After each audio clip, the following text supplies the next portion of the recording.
বন্ধুরা দেখো, আমি রান্না করতে চলে আসলাম। তো এখানে আজকে আমি রান্না করতেছি সবজি হলো। তো এখানে আমি দিয়েছি মুগ ডাল, চিনি গুঁড়া চাল, ঘি দিয়ে ভালো করে চালগুলো বাজে করে নিচ্ছি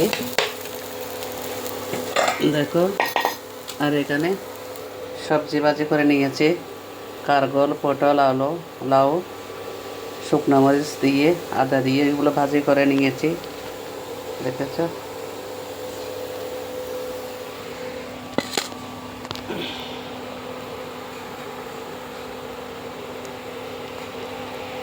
এখন চালগুলো ভাজি করে নিচ্ছি, পরিমাণ মতো জল দিয়ে বসা দিব। সাথে থাকো, সবাই কিন্তু রান্না করতে জানো।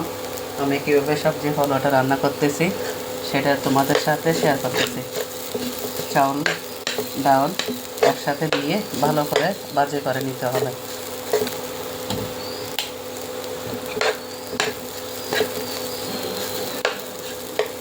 ঘি দিয়েছি, ঘিটা ভালো বেল্টে দিতে হবে। ইচ্ছা করলে না দিতে পারো, ঘিটা দিলে ফ্লেভারটা সুন্দর হয়। তো এর মধ্যে আমি জল দিয়ে দিব, জল দেবার পরে সবজিগুলো দিয়ে দিব। সাথে থাকো।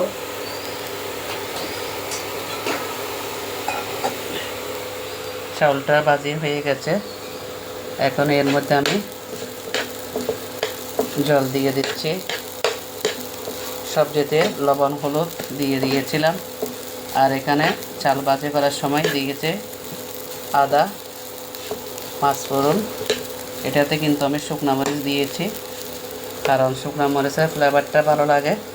তো এখন আমি এখানে দিয়ে দিচ্ছি জল।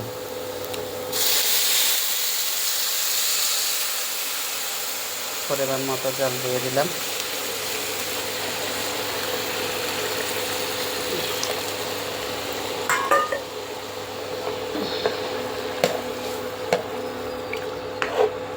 চাল সুন্দর করে ভাজি করা হয়ে গেছে। তো এখন আমি সবজিটা দিয়ে দিব, সাথে থাকো।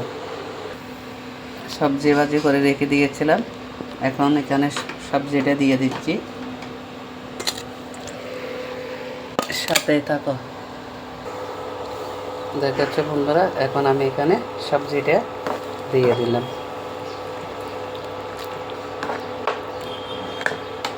শর্টকাটে সবজি হলো রান্না করা। চালটা একটু ভালো দেখে দিতে হবে, কারণ সবজি হলোতে চাল চিনি গুঁড়া চাল দিলে ভালো লাগে। এভাবে একটু ভালো করে মিক্স করে নিয়ে চামচের সাহায্যে ভালো করে এভাবে দিতে হবে। দিয়ে জল আর লাগবে না, কিন্তু এতটুকু জলে রান্না হয়ে যাবে। তো রান্নাটা কেমন হয়ে গেছে সবাই কমেন্টে জানাবে। এখন কিন্তু আমি ডেকে দিচ্ছি, এভাবে রান্নাটা হয়ে যাবে। আমার রান্নাটা যদি তোমাদের কাছে ভালো লাগে সবাই একটু লাইক কমেন্ট করে দিয়ে দিদি ভাইয়ের পাশে থাকবে। সবার জন্য অনেক অনেক সুস্বাস্থ্য কামনা রেখে আমি রান্নাটা এখানে শেষ করলাম।